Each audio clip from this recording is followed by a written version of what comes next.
இன்றைய வேத வசனத்தை தியானிக்க போகிறோம். வாங்க தியானிக்க போகலாம்.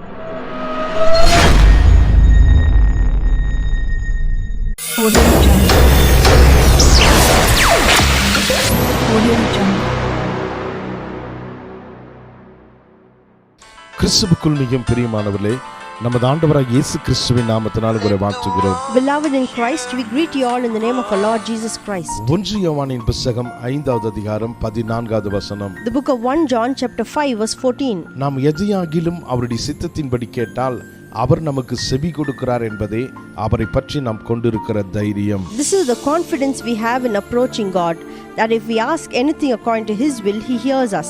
ஜெபம் என்பது தேவனிடத்தில் கேட்டு பெற்றுக்கொள்வது. Prayer is asking God and receiving. கேட்பது மற்றும் ஜெபம் அல்ல.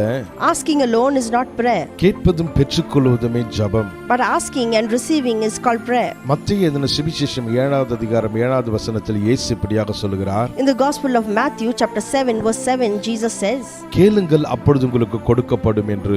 He says, ask and you shall receive. யோவான் எழுதின சுவிசேஷம் 16வது அதிகாரம் 24வது வசனத்தில் இயேசு இப்படியாக சொல்கிறார். In the Gospel of John chapter 16 verse 24, Jesus says, கேளுங்கள் அப்பொழுது உங்களுடைய சந்தோஷம் நிறைவாகும்படி பெற்றுக்கொள்வீர்கள் என்று.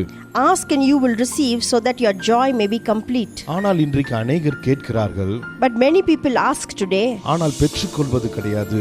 but do not receive. காரணம் விசுவாசத்தோடு கேட்பதல்ல.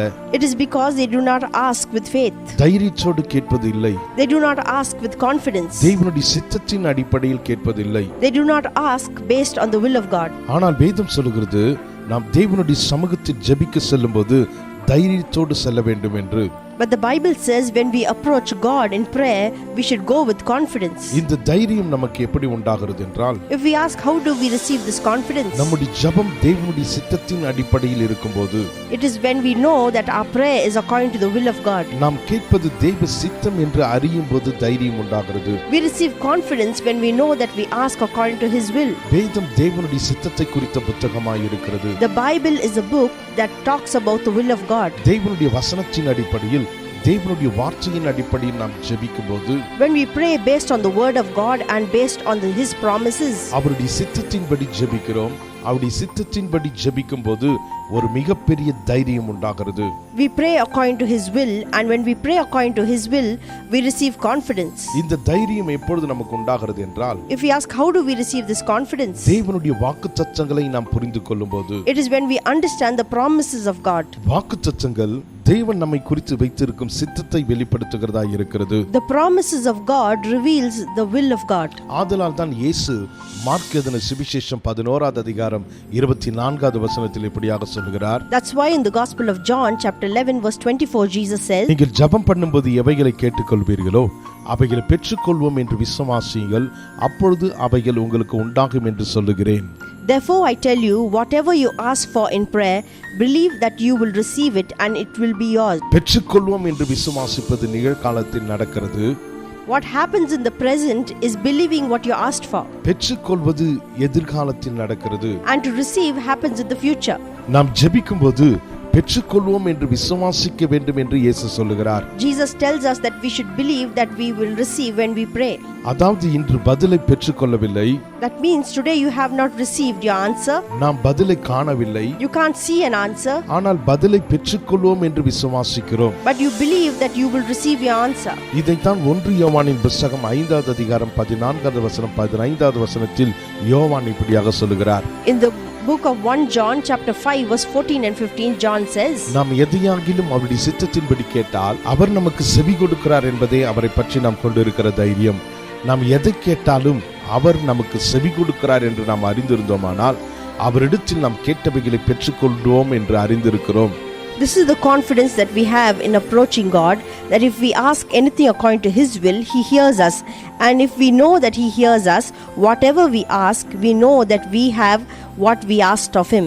தைரியமும் கேட்பதை பெற்றுக்கொள்வோம் என்று விசுவாசிப்பதும் ஒன்றுதான். confidence and believing that you will receive are one.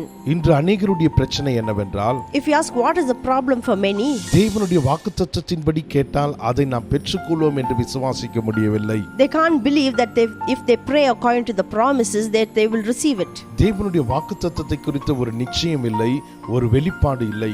There's no certainty or any revelation about the word of God. தேவனுடைய வாக்குத்தத்தங்கள் வாழ்க்கையோடும் வாழ்க்கையின் தேவைகளோடு சம்பந்தப்பட்டவைகள் என்று தெரியவில்லை. They do not know that the promises of God are connected to their life. தேவனுடைய வாக்குத்தத்தங்கள் விலையேற பெற்றவைகள் என்று கருதுவதில்லை.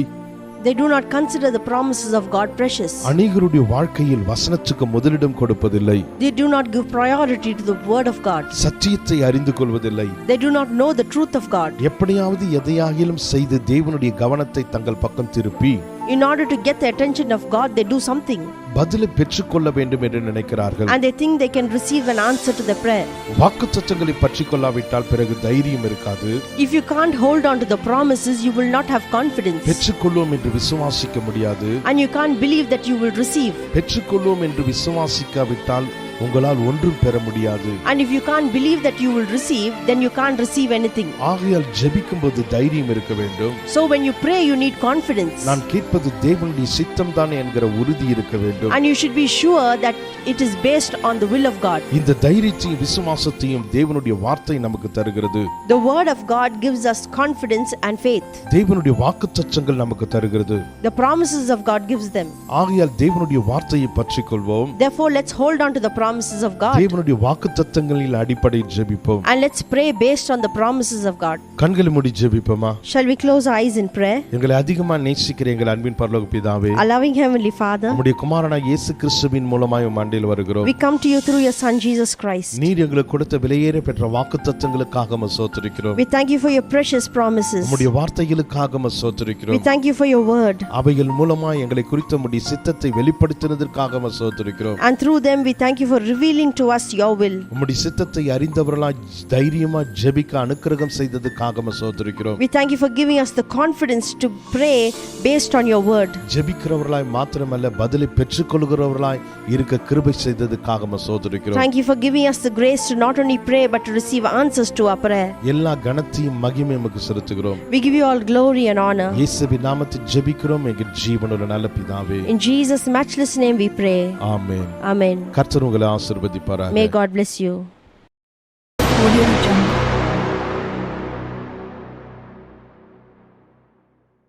வணக்கம் நண்பர்களே, தமிழ் டாப் செய்ய யூடியூப் சேனல் மூலமாக உங்களை சந்திப்பதில் மகிழ்ச்சி அடைகிறேன்.